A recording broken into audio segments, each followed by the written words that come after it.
Assalamualaikum warahmatullahi wabarakatuh. Innal hamdalillah nahmaduhu wa nasta'inuhu wa nastaghfiruh wa na'udzu billahi min syururi anfusina wa min sayyiati a'malina. Man yahdihillahu fala mudhillalah wa man yudlil fala hadiyalah. Asyhadu an la ilaha illallah wahdahu la syarikalah wa ashhadu anna Muhammadan abduhu wa rasuluh. Ya ayyuhalladzina amanu ittaqullaha haqqa tuqatih wa la tamutunna illa wa antum muslimun. Ya ayyuhan nas ittaqu rabbakumul ladzi khalaqakum min nafsin wahidah wa khalaqa minha zawjaha wa batha minhuma rijalan katsiran wa nisaa'a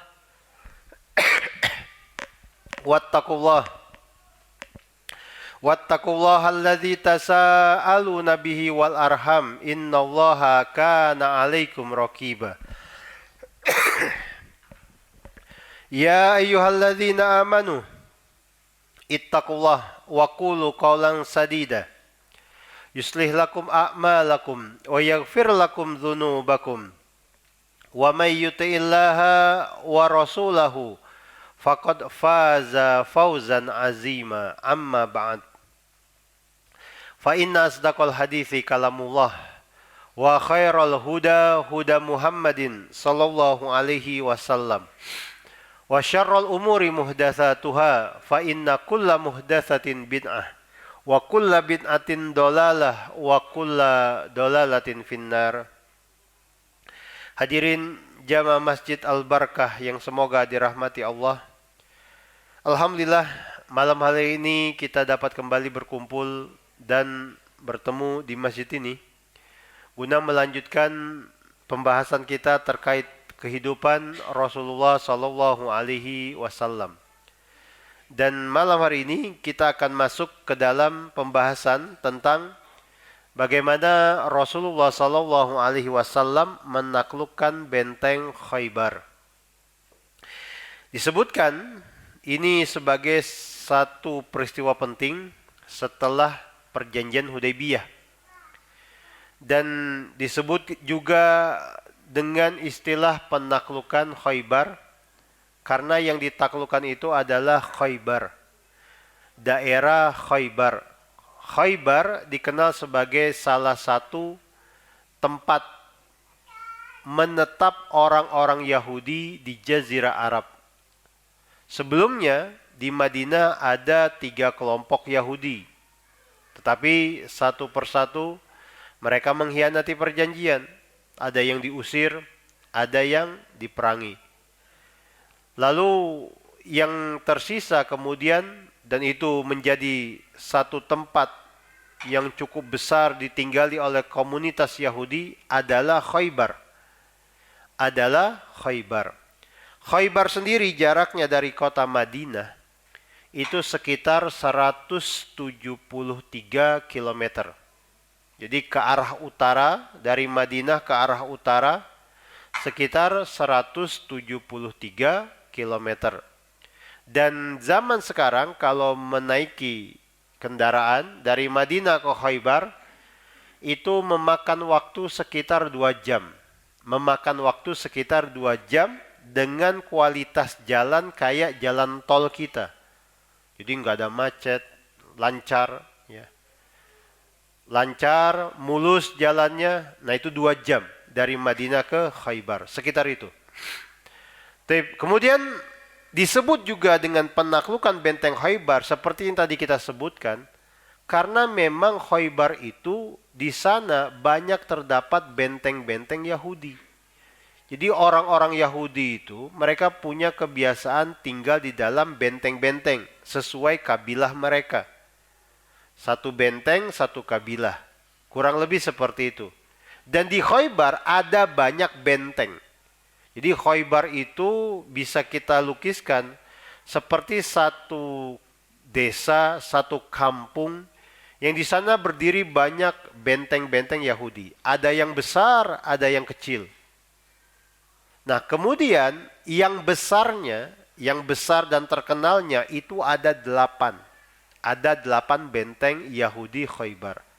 Dan tentu saja setiap benteng mereka memiliki ikatan nasab yang berbeda-beda. Mereka memiliki identitas yang berbeda-beda, tapi tetap Yahudi. Lalu Yahudi Khaybar, meskipun tadi kita sebutkan mereka tinggal di banyak benteng-benteng, mereka memiliki mata pencaharian yang cukup seragam. Jadi Yahudi Khaybar, mereka dikenal sebagai Yahudi yang mengolah lahan. Mereka punya lahan, mereka petani, mereka pekebun. Mereka setiap hari pergi ke ladang, ke kebun mereka, menggarap lahan mereka, menanam tanaman-tanaman yang bisa dipanen dan kemudian dijual. Jadi kalau menggunakan bahasa kita, mereka itu relatif homogen. Beda dengan Yahudi yang ada di Madinah, yang heterogen. Ada yang jualan, ada yang pandai emas, bikin perhiasan dari emas, bikin perabot dari emas, ada yang pengolah lahan, ya. Ada yang bertanam kurma. Nah, itu di Madinah. Kalau di Khaybar relatif seragam. Mereka semuanya punya lahan, menggarap lahan, mereka menanam tanaman-tanaman yang bisa dipanen dan dijual. Nah, kemudian kenapa terjadi penaklukan Khaybar? Kenapa terjadi penaklukan Khaybar? Penaklukan Khaybar ini terjadi karena Rasulullah mendapatkan laporan bahwa di Khaybar tinggal dan bersembunyi otak-otak di balik terjadinya perang Khandaq atau perang Ahzab. Beberapa pertemuan yang lalu sebelum Ramadan telah kita sampaikan di sini bagaimana cerita tentang perang Ahzab atau perang Khandaq. Perang Ahzab atau perang Khandaq yang pada saat itu hati-hati kaum muslimin, para sahabat diguncang, ditekan, mereka mendapatkan ujian dan cobaan berupa datangnya musuh yang begitu banyak. Dari arah depan kemudian muncul musuh dari arah belakang juga. Perang Ahzab dan perang Ahzab atau perang Khandaq. Dan singkat cerita sudah kita sampaikan, Rasulullah dan para sahabat berhasil bertahan. Allah lalu kalahkan Ahzab. Kelompok-kelompok yang datang hendak menyerang Madinah, hendak memerangi Rasulullah dan para sahabat. Allah kalahkan mereka. Nah, ternyata selidik punya selidik. Mereka itu orang-orang kafir yang datang ke Madinah hendak memerangi Rasul dan para sahabat, mereka diprovokasi oleh orang-orang Yahudi Bani Nadir. Yang tokoh-tokohnya itu tinggal di Khaybar. Jadi mereka ini sakit hati, gak terima diusir oleh Rasulullah dari Madinah. Mereka kemudian memilih mengungsi ke Khaybar, tinggal di Khaybar dan memikirkan cara bagaimana bisa membalas dendam kepada Rasulullah dan para sahabat di Madinah. Maka tokoh-tokoh Yahudi Bani Nadir, mereka pun bergerak mendatangi kota-kota dan daerah-daerah, lalu memprovokasi orang-orang musyrikin yang ada di kota dan daerah-daerah tersebut supaya bergabung bersama-sama menyerang Madinah. Terjadilah perang Ahzab atau perang Khandaq. Jadi otaknya ada di sana. Aktor intelektualnya, dalangnya ada di mana? Di Khaybar.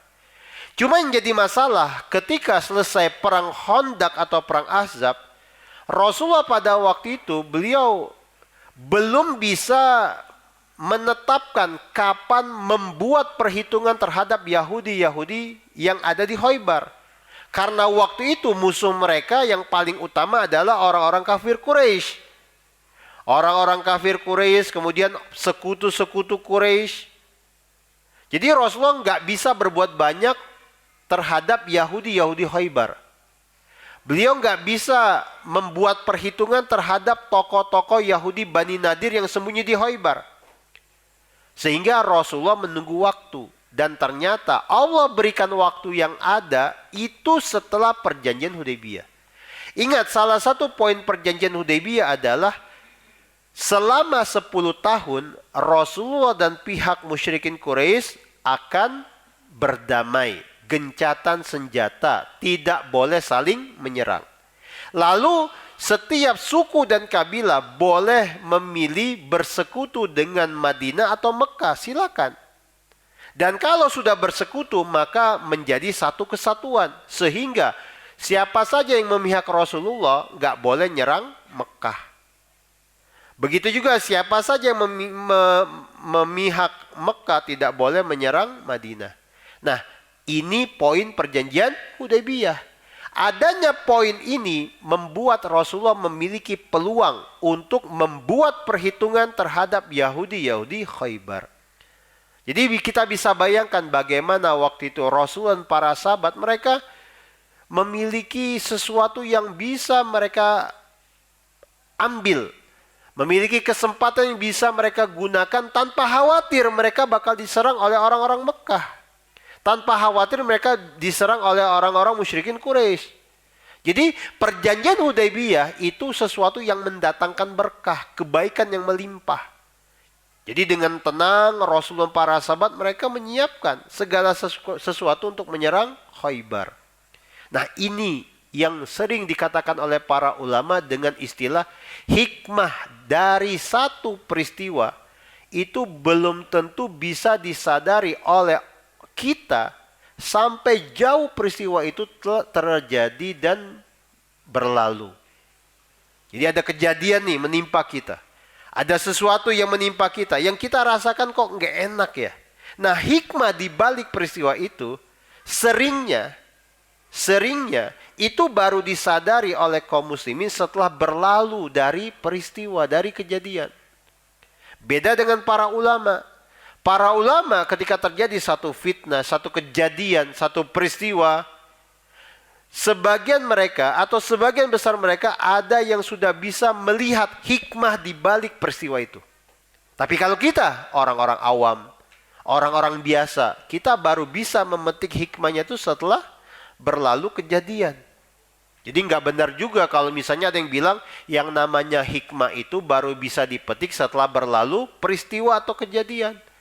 Ada orang-orang khusus yang bisa langsung memetik hikmahnya ketika kejadian. Siapa dia? Para ulama. Para ulama. Ulama-ulama Rabbani. Mereka adalah orang-orang yang sudah bisa langsung melihat hikmah di balik satu kejadian. Terjadinya hari ini, malam ini, mereka sudah bisa langsung memetik hikmah. Hikmahnya ini. Makanya kan kita disuruh, diperintah untuk kembali kepada para ulama. Ketika ada peristiwa ini atau peristiwa itu, jangan ngayal, merenung sendiri. Ya. Jangan nebak-nebak sendiri. Oh kayaknya mah ini. Oh kayaknya itu. Padahal mah belum tentu. Segala sesuatu itu kembalikan kepada para ulama. Orang-orang yang berilmu. Nah, begitu juga yang terjadi pada waktu itu. Ketika terjadi perjanjian Hudaybiyah, kita dapati para sahabat mereka ada banyak yang berat untuk menerimanya. Tetapi setelah berlalu perjanjian Hudaybiyah, mereka mulai melihat satu persatu hikmah yang telah Allah siapkan untuk mereka. Mereka bisa memetik hikmah, mendapatkan kebaikan yang banyak setelah berlalunya peristiwa itu. Salah satunya ini, adanya kesempatan emas bagi mereka untuk menyerang Khaybar tanpa takut Madinah diserang oleh orang-orang musyrikin, Quraisy dan sekutu-sekutunya. Ada perjanjian Hudaybiyah yang mengikat mereka untuk tidak menyerang Madinah selama 10 tahun. Nah, kurang lebih seperti itu. Lalu kita sampaikan juga pada pertemuan sebelum ini, ketika selesai di perjanjian Hudaybiyah, Rasulullah tinggal sekian hari di sana lalu pulang. Dalam perjalanan pulang menuju Madinah, turun surat Al-Fat. Di dalam surah Al-Fat itu disinggung kejadian Baiat Ridwan, kejadian perjanjian Hudaybiyah, bahkan kejadian penaklukan kota Mekah. Nah, kemudian sebagai informasi, ayat 20 di surat Al-Fat itu adalah ayat yang khusus bicara tentang penaklukan Khaybar. Jadi belum kejadian, turun ayat itu, Allah melalui ayat itu memberikan kabar gembira kepada Rasulullah, para sahabat, sebentar lagi mereka akan mendapatkan ghanimah yang banyak. Bisa dicek di surah Al-Fat ayat 20. Yang berbunyi, wa'adakumullahu maghanima katsiratan ta'khudunaha fa'ajjala lakum hadhihi wa kaffa aydiyan nas ankum walitakuna ayatan lil mu'minina wa yahdiyakum siratan mustaqima. Allah menjanjikan kepada kalian harta rampasan yang banyak yang dapat kalian ambil langsung. Kata para ulama, ini maksudnya apa? Penaklukan Khaybar. Jadi sebentar lagi mereka sampai Madinah, gak lama dari itu mereka akan mendapatkan ghanimah yang banyak. Mereka kaum muslimin akan mendapatkan ghanimah yang banyak. Nah, ketika itu terjadi, kaffa aidiyan nas, Allah menahan, fa'ajjala lakum hadhihi, Allah segerakan itu untuk kalian. Ghanimah-ghanimah tersebut, kemenangan itu Allah segerakan untuk kalian. Maksudnya apa? Enggak lama, sebentar, hanya sebentar. Wa kaffa aydiyan nas ankum, dan ketika itu terjadi, kalian dapat ghanimah, kalian ambil ghanimah yang banyak itu, Allah menahan tangan-tangan manusia dari menyerang kalian. Dari apa? Memerangi kalian. Kalian bisa fokus ke situ, sementara musuh-musuh kalian yang lainnya Allah tahan. Allah tahan dengan apa? Adanya perjanjian Hudaybiyah. Walitakuna ayatan lil mu'minin. Dan itu juga menjadi bukti bagi orang-orang yang beriman. Bagi orang-orang yang beriman. Bahwa janji Allah itu pasti. Allah dari awal sudah ngasih janji begini dan begini. Allah tepati janji itu. Allah tepati janji itu. Wa yahdiyakum siratan mustaqima, serta agar Allah tunjuki kalian kepada jalan yang lurus. Hadirin jamaah yang semoga dirahmati oleh Allah. Nah, jadi penaklukan Khaybar itu sudah Allah singgung di ayat ke-20 surah Al-Fat yang turun antara Hudaybiyah dan Madinah. Ketika turun itu menjadi kabar gembira bagi kaum muslimin. Sesampainya di Madinah, kabar itu menyebar. Sehingga banyak orang yang tahu sebentar lagi mereka akan perang, dan dalam perang itu akan dapat ghanimah. Ghanimah yang banyak. Dan ternyata Allah Subhanahu wa taala menjadikan itu pada bulan Muharram tahun ke-7 Hijriah. Perjanjian Hudaybiyah bulan Zulqa'dah tahun ke-6 Hijriah. Penaklukan Khaybar tahun ke-7 Hijriah di bulan Muharram. Nah, kita baca apa yang disebutkan oleh Ibnu Katsir di kitab ini. Qala rahimahullah, berkata Ibnu Katsir, faslun pasal, walamma roja'a sallallahu alaihi wasallam ilal madinati aqama biha ilal Muharram minas sanati sabi'ah. Ketika Rasulullah pulang ke Madinah dari Hudaybiyah, dari Hudaybiyah, Rasulullah tinggal di Madinah sampai bulan Muharram. Jadi sampai di Madinah bulan Zulqa'dah itu juga. Lalu Rasulullah tinggal di Madinah bulan Zulhijjahnya sampai masuk bulan Muharram tahun ke-7 Hijriah. Lalu di bulan Muharram tahun ke-7 Hijriah, kharaja fi akhirihi ila Khaybar. Di akhir bulan Muharram Rasulullah keluar dari Madinah menuju Khaybar. Nah, sekarang kita lihat dulu, kita gambarkan dulu. Ketika Rasulullah tiba di Madinah, lalu dibacakan surah Al-Fat, disampaikan kepada orang-orang tentang surah Al-Fat, lalu mereka melihat ada kabar gembira tentang kemenangan yang sebentar lagi, tentang ghanimah yang bakal mereka dapati yang betul-betul banyak. Ini menyebar. Bukan hanya para sahabat yang ada di Madinah yang mengetahui. Orang-orang munafik juga tahu. Bahkan orang-orang Badui, mereka tahu. Lalu orang-orang Badui yang baru masuk Islam, mereka juga tahu. Wah, sebentar lagi Muhammad dan sahabat-sahabatnya bakal berperang dan dapat ghanimah yang banyak. Maka mereka menunggu-nunggu momen itu. Dan ternyata di bulan Muharram, Rasulullah umumkan rencana beliau hendak menyerang Yahudi Khaybar. Nah, perlu kita ketahui bersama bahwa di antara kebiasaan Rasulullah kalau berperang, beliau tuh nggak pernah bilang ke orang-orang kita akan nyerang daerah A. Ya, nggak akan kayak gitu. Kita akan nyerang suku B di sana, enggak. Hanya 2 kali Rasulullah sebutkan kita akan nyerang mereka, suku ini atau bangsa itu, hanya 2 kali. Hanya 2 kali dalam rekam jejak Rasulullah memimpin pasukan berperang. Hanya 2 kali. Yang pertama ini, hendak menyerang Khaybar. Kenapa Rasulullah tidak rahasiakan? Karena sudah Allah sebutkan di ayat ke-20 surat Al-Fat. Jadi nggak disembunyikan lagi. Orang-orang udah pada tahu. Lalu yang kedua, nanti kita bahas. Yang kedua adalah ketika Rasulullah hendak menyerang orang-orang Romawi di tahun ke-9 Hijriah. Alasannya kenapa tidak dirahasiakan hendak menyerang orang-orang Romawi? Pertama, orang-orang Romawinya itu banyak. Yang kedua, lokasi mereka jauh. Jadi perlu persiapan yang matang, logistik dan segala sesuatunya. Hanya 2 itu. Sisanya Rasulullah merekayasa, memanipulasi keberangkatan. Contoh, pengen nyerang suku A, Rasulullah berangkat ke arah sebaliknya, seolah-olah hendak menyerang suku B. Padahal nanti di tengah jalan balik lalu nyerang suku A. Misalnya musuh yang diserang di utara, Rasulullah tampakkan kepada orang-orang hendak menyerang musuh yang ada di selatan. Padahal nanti di tengah jalan belok lalu menuju ke musuh yang sebenarnya. Kenapa Rasulullah seperti itu? Jawabannya sederhana. Karena di Madinah ada orang-orang munafik. Orang-orang munafik itu mereka adalah orang-orang yang kalau dapat informasi tentang apa yang bakal Rasulullah lakukan, mereka akan sebarkan informasi itu, termasuk ke musuh yang bakal diserang oleh Rasulullah.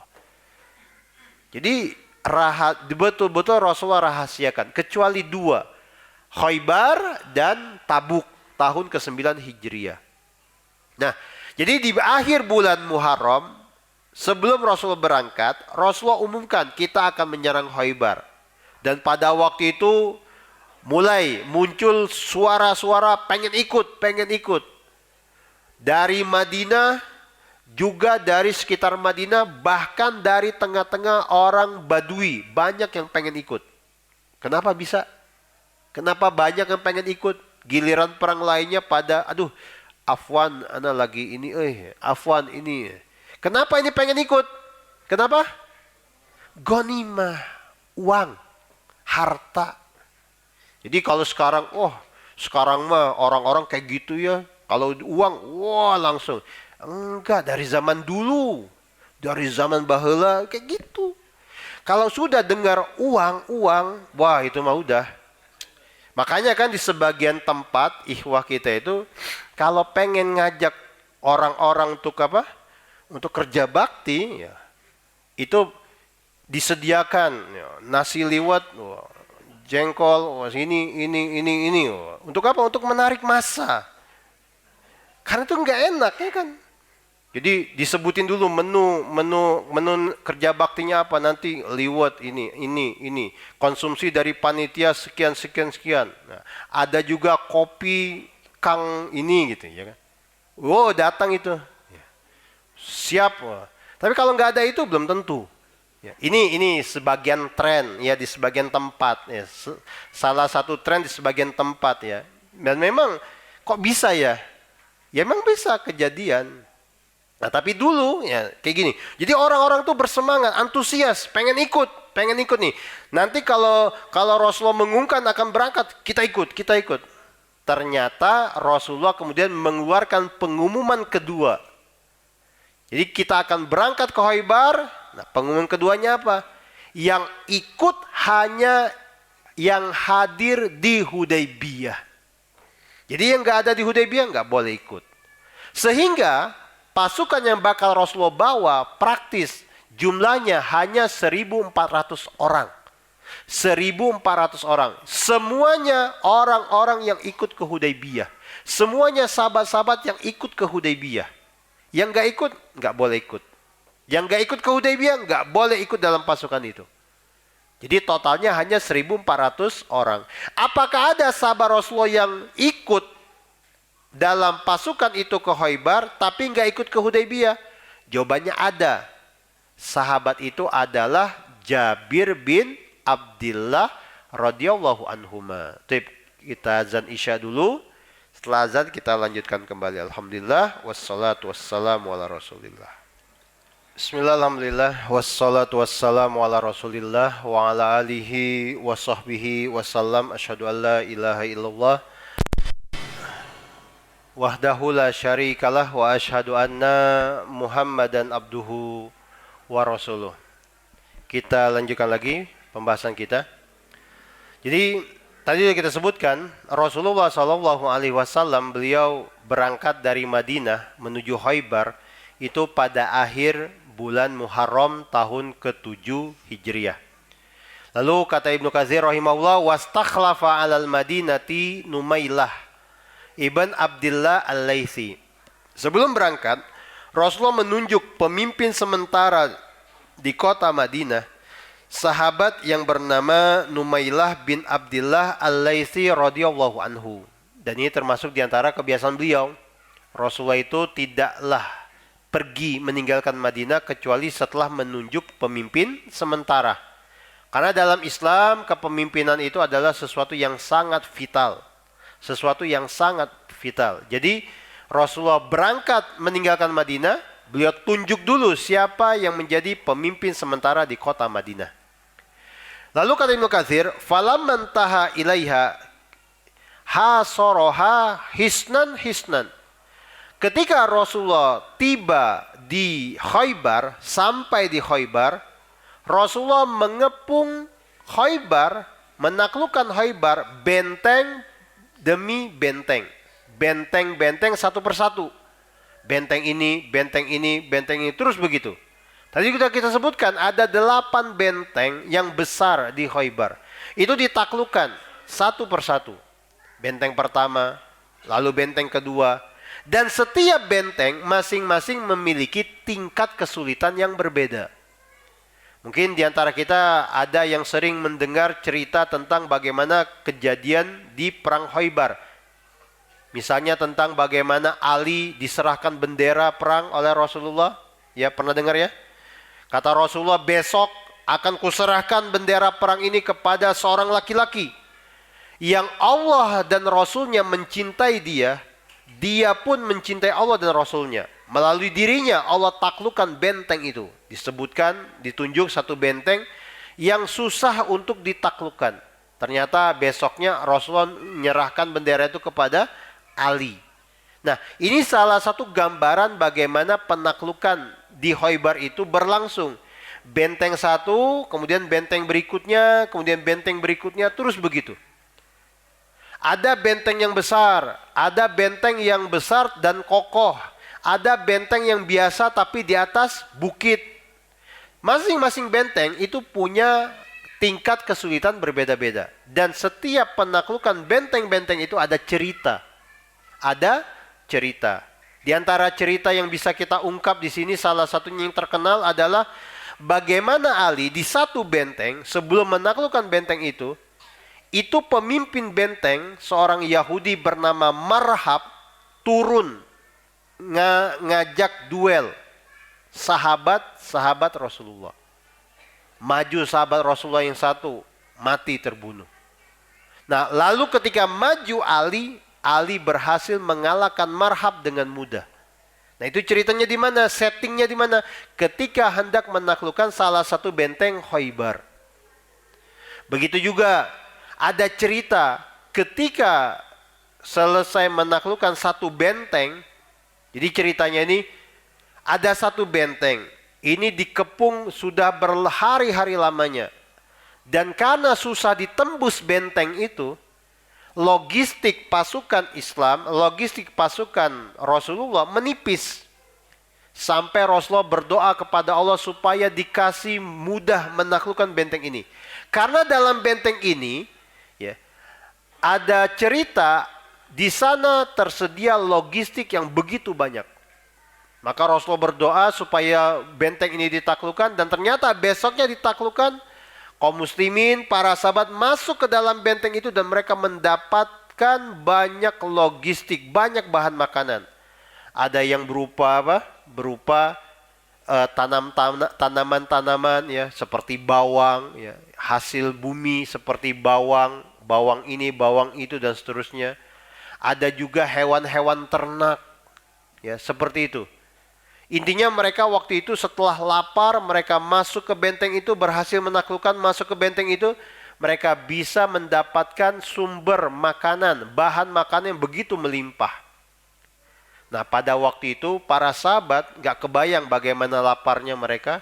Sebagian mereka ada yang langsung makan apa? Bawang. Makan bawang. Kayak kita makan apel, bawang bombay. Kayak makan apel. Ini faidah cerita ini Anda dapatin dari Ustadz Munzir. Ustadz Muhammad Munzir hafizahullah ta'ala ketika dulu belajar di Yaman. Katanya di sana sebagian orang, apalagi orang-orang India, orang-orang sebagian orang tulab di sana, itu makan bawang bombay, itu kayak makan apel. Bawang bombay dimakan kayak apel gitu. Jadi dimakan mentah-mentah langsung. Belum lagi yang daunnya tuh digayem gitu. Kayak gitu. Nah, jadi mereka lapar, mereka makan gitu. Dan itu halal. Nah, tetapi ternyata setelah mereka makan, kan mulut mereka bau. Rasulullah kemudian bersabda, ya, bersabda yang isinya adalah barang siapa yang masih memiliki bau, hendaknya jangan mendekati masjid kami ini, maksudnya tempat sholat kita ini. Ya, maksudnya hilangkan dulu baunya, karena baunya itu mengganggu orang-orang dan malaikat. Nah, itu hadisnya, asbabul wurudnya di situ. Ketika kejadian itu. Nah, kemudian juga ada cerita tentang sebagian sahabat, kan tadi kan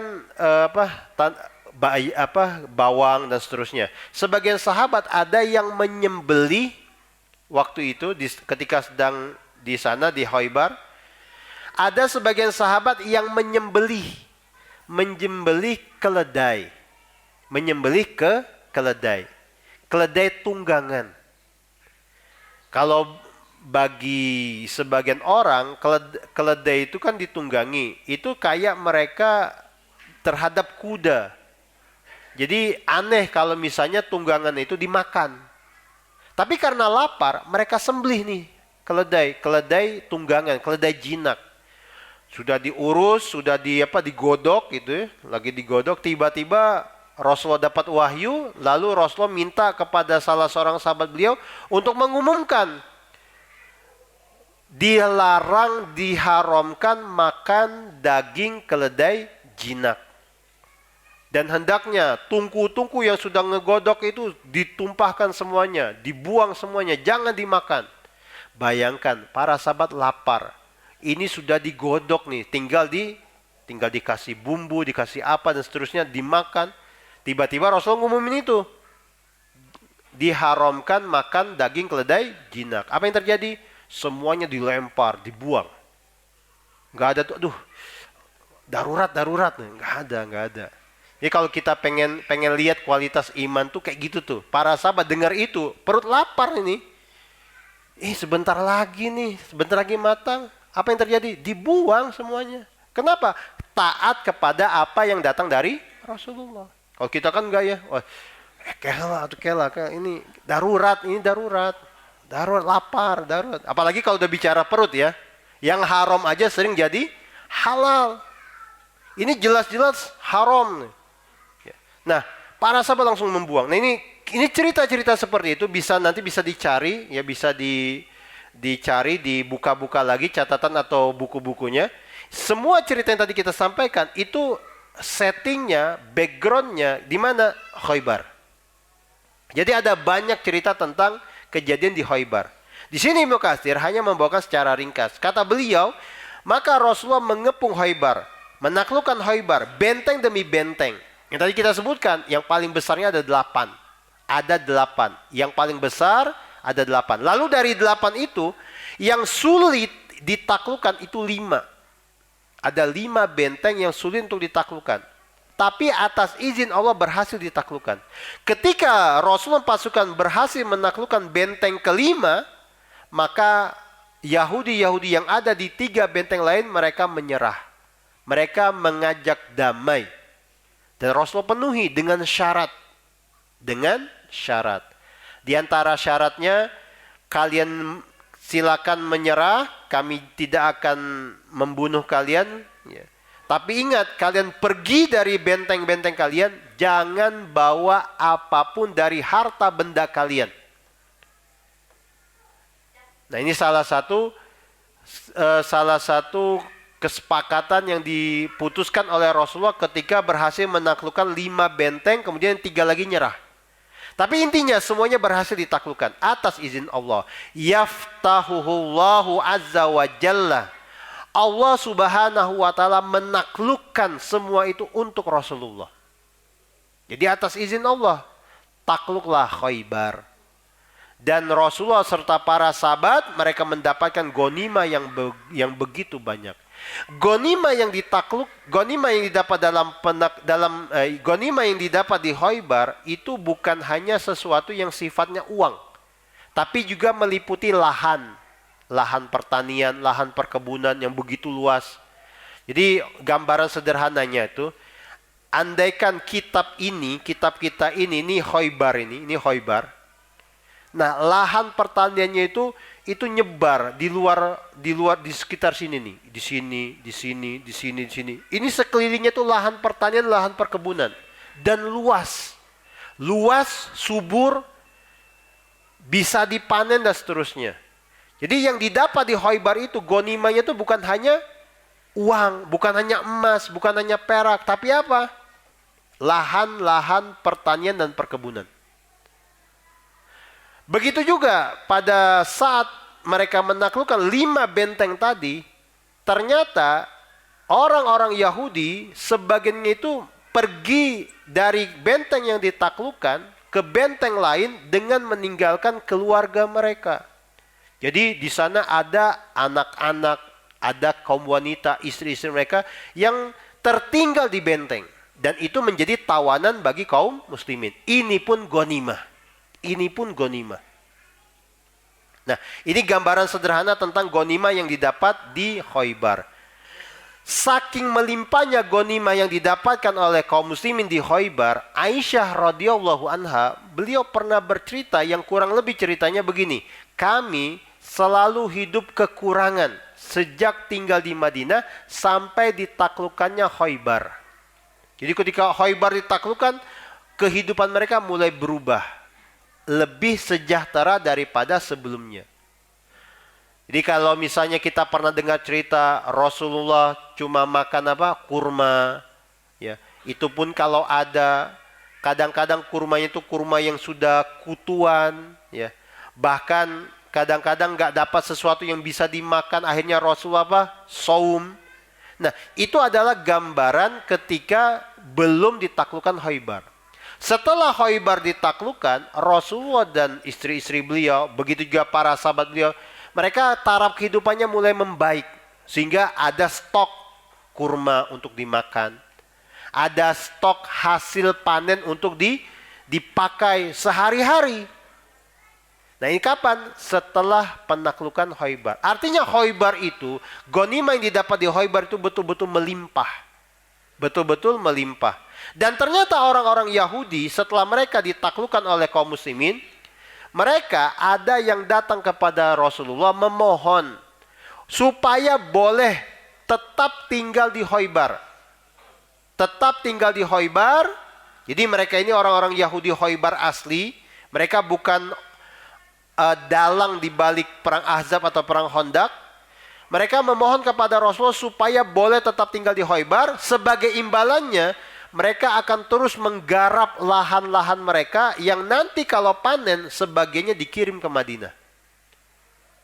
Nah, Rasulullah penuhi, Rasulullah terima tawaran itu, tapi dengan syarat. Kalau suatu hari nanti ada pemimpin kaum muslimin yang mengusir kalian dari sini, kalian harus pergi. Dan mereka pun bersedia. Nah, ini kejadian nanti pas zaman Umar. Di zaman Umar, Umar memutuskan Yahudi Khaybar pergi semuanya ke Syam. Sehingga sejak zaman Umar, Khaybar ditinggali oleh kaum muslimin sampai hari ini. Jadi ini cerita tentang ditaklukkannya Khaybar. Lalu disebutkan di sini oleh Ibnu Katsir, wa qad istafa sallallahu alaihi wasallam min ghanaimiha Safiyah bintah Huyai ibn Akhtab li nafsihi fa aslamat fa ataqaha wa tazawwajaha wa bana biha fi tariqil Madinah ba'dama halat.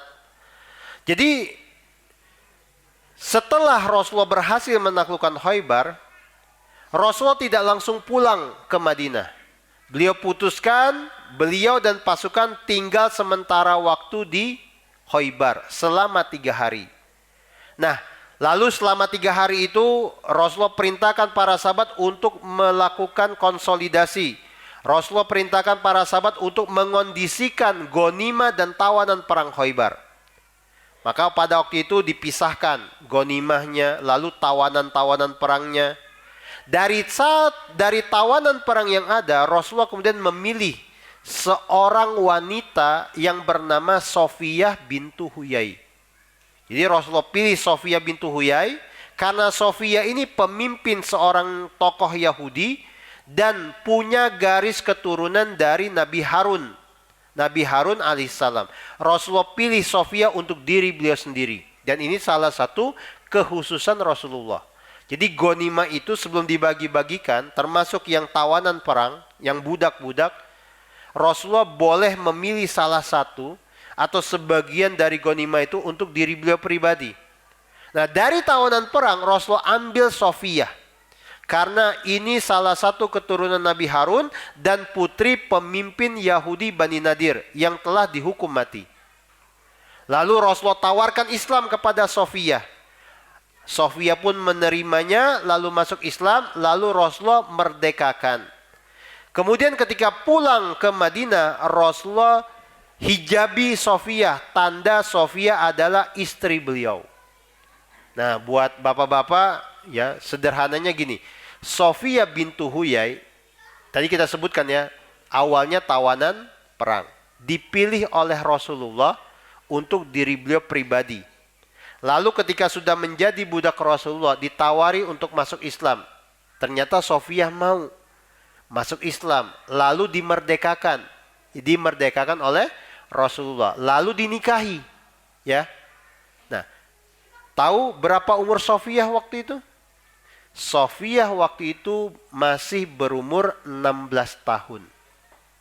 Masih berumur 16 tahun. Pada geleng-geleng ya? Masya Allah.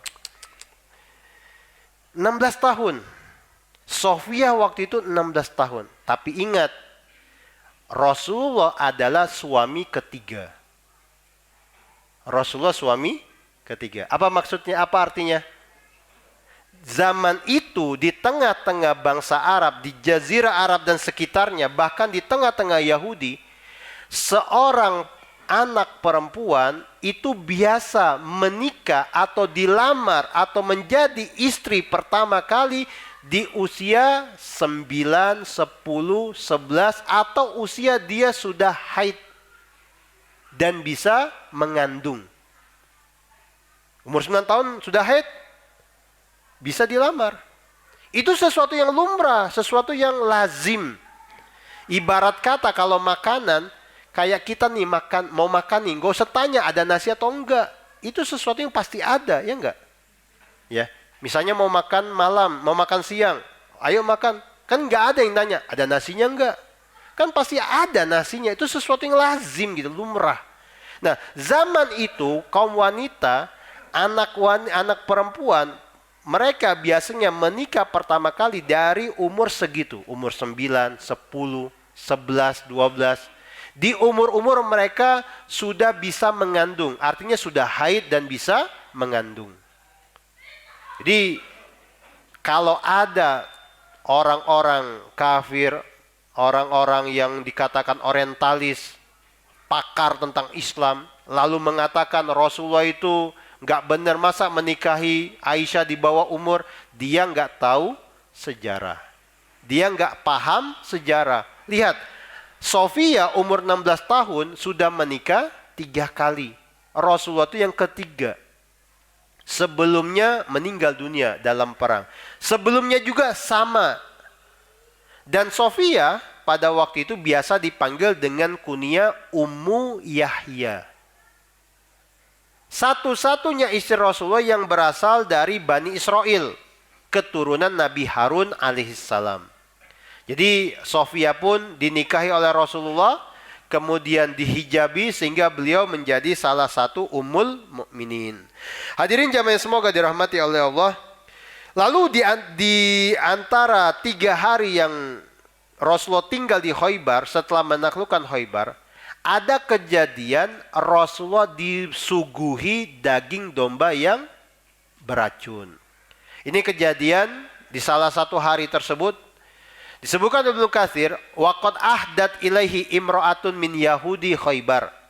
Pada waktu itu ada seorang wanita Yahudi Khaybar menghadiahkan untuk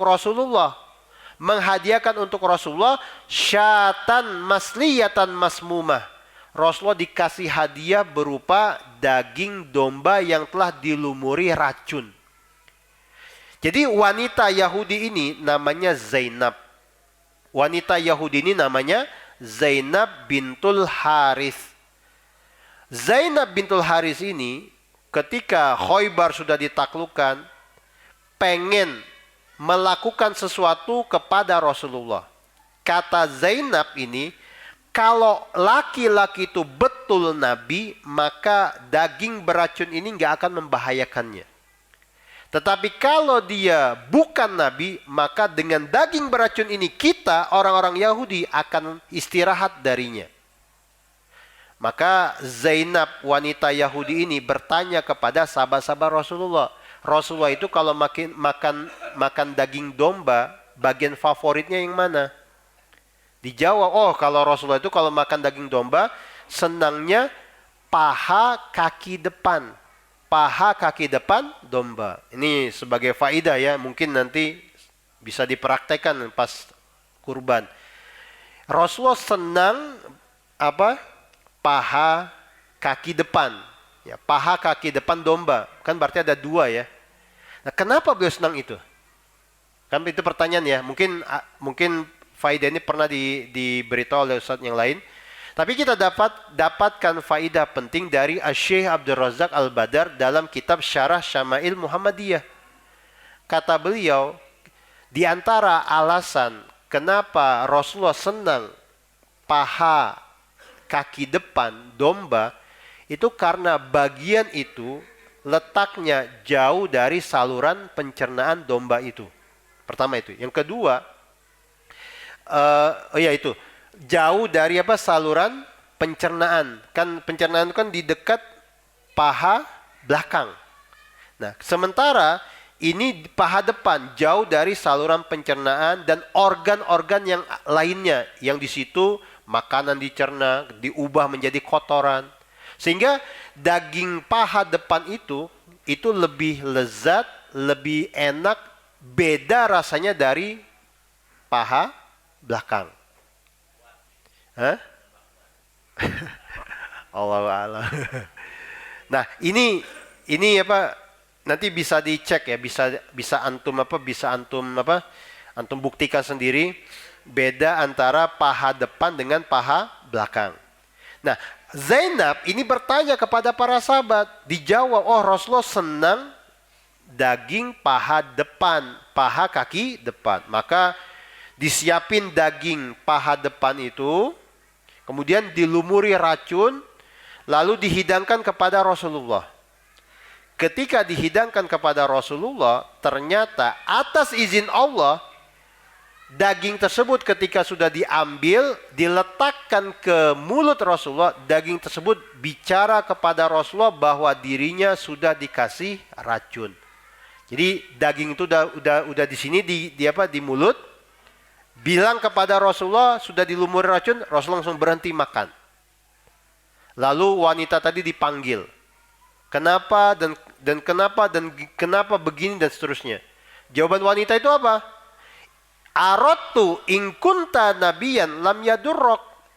Aku pengen kalau engkau betul-betul nabi, ini tidak akan membahayakanmu. Wa in kunta goyroh, tapi kalau engkau bukan nabi, istarohna minka. Kami segenap Yahudi akan istirahat.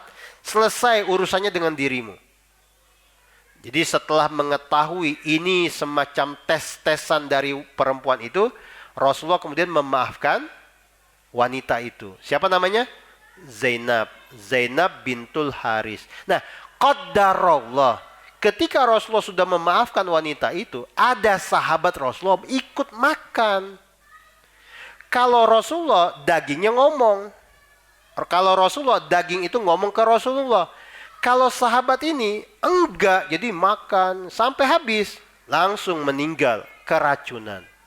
Nah, wanita yang tadi kita sebut bernama Zainab, ketika selesai urusan dengan Rasulullah seperti itu, ternyata sahabat yang terbunuh tadi karena diracun, keluarganya enggak terima, minta kisos. Maka wanita yang tadi dimaafkan oleh Rasulullah dipanggil dan kemudian dikisos.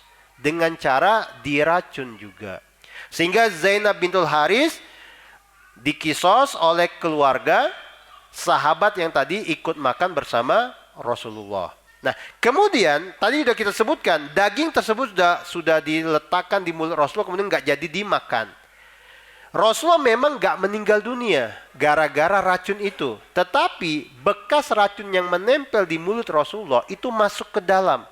Lalu menggerogoti kesehatan beliau selama 4 tahun. Sehingga kita dapat yang cerita Rasulullah dari sejak peristiwa itu, kondisi kesehatan beliau mulai menurun. Dan puncaknya setelah haji wada. Jadi setelah haji wada, organ dalam Rasulullah itu mulai bermasalah, mulai parah. Gara-gara apa? Efek racun yang tadi sempat masuk, yang sempat menempel di mulut Rasulullah. Kalau dimakan waktu itu, ditelan waktu itu, bisa jadi Rasul meninggal dunia sebagaimana sahabat tersebut. Tetapi Rasulullah nggak jadi makan, baru sekedar nempelin, baru sekedar begini, nggak jadi makan. Nah, jadi bisa kita bayangkan sedahsyat apa racun tersebut. Cuma nempel itu ternyata punya efek sampai 4 tahun. Efeknya itu berjalan selama 4 tahun. Yang kemudian berpuncak pada wafatnya Rasulullah setelah beliau digerogoti sakit pada organ dalam beliau. Mungkin pernah ya dengar cerita ini ya. Nah, sebagian ulama kemudian mengatakan wafatnya Rasulullah itu bukan wafat yang biasa. Tapi wafat yang dikatakan apa? Syahid. Beliau meninggal dunia salah satu sebabnya karena apa? Karena racun dari wanita Yahudi tersebut. Jadi beliau disebut sebagai mati syahid. Meninggal syahid. Karena efek racun itu. Jadi bukan meninggal dunia normal sebagaimana orang-orang biasa. Tapi seperti itu. Dan ini salah satu hikmahnya adalah untuk melipat gandakan pahala untuk Rasulullah. Untuk menaikkan derajat Rasulullah. Rasulullah meninggal dunia dalam keadaan syahid. Hadirin jamaah yang semoga dirahmati oleh Allah. Setelah itu Rasulullah dan para sahabat mereka bersiap-siap. Disebutkan mereka tinggal di Khaybar selama 3 hari. Lalu selama 3 hari itu mereka istirahat. Dan dalam salah satu kesempatan datang rombongan sahabat dari negeri Habasyah. Dipimpin oleh Ja'far bin Abi Thalib. Maka Rasulullah menyambut Ja'far bin Abi Thalib. Kemudian datang juga sahabat dari negeri Yaman. Seperti Abu Musa al-Ash'ari radhiyallahu anhu. dan juga datang sahabat Abu Hurairah. Mereka datang bertemu sama Rasulullah, disambut oleh Rasulullah di Khaybar. Bahkan dalam salah satu riwayat mereka dikasih ghanimah dari Khaybar. Setelah itu Rasulullah SAW pulang kembali ke Madinah sebagai orang yang menang, yang berhasil mengalahkan orang-orang Yahudi Khaybar. Terakhir kata Ibnu Katsir rahimahullah, wa qad istushhida bi Khaybar minal muslimina nahwa 20 rajulan. Terbunuh di Khaybar dari kalangan kaum muslimin, nahwu 20 rajulan, sekitar 20 orang sahabat radhiyallahu anhum ajmain. Jadi sahabat Rasulullah yang meninggal di Khaybar itu sejumlah 20 orang. Dan jumlah ini termasuk besar ya, jika dibandingkan dengan jumlah yang terbunuh di perang-perang lainnya. Memang tidak ada yang mengalahkan sahabat Rasulullah yang terbunuh di perang Uhud, 70 orang. Tapi ini di Khaybar besar, cukup besar, yaitu 20 orang sahabat radhiyallahu anhum ajmain. Semoga Allah selalu ridho kepada mereka.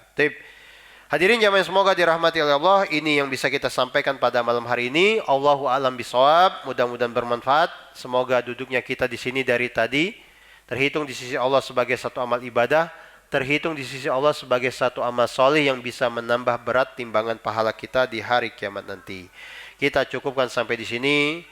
Subhanakallahumma wa bihamdika asyhadu an la ilaha illa anta astaghfiruka wa atubu ilaik. Alhamdulillah.